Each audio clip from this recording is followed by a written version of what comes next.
मुंबई येथे gateway of India समोरील समुद्रात नौदलाच्या स्पीड बोटची प्रवासी बोटीला धडक बसून झालेल्या अपघातात 13 प्रवाशांचा बुडून दुर्दैवी मृत्यू झाला।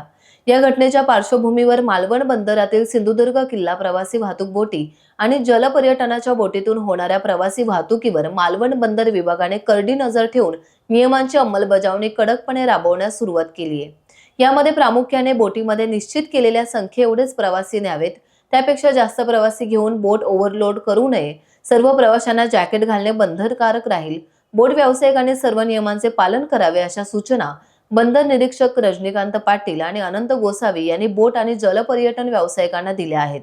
पर्यटक प्रवाशांची सुरक्षितता महत्त्वाची असून त्यासाठी आवश्यक त्या सर्व उपाययोजना राबविण्यात येतील।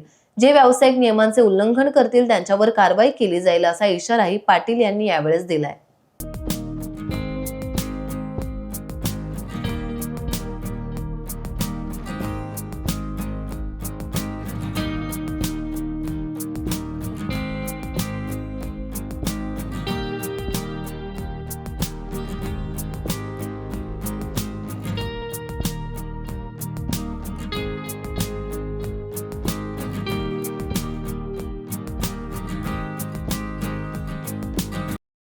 टाइम्स डिजिटलला लाईक करा, शेअर करा, सबस्क्राईब करा आणि बेल आयकॉन दाबायला विसरू नका।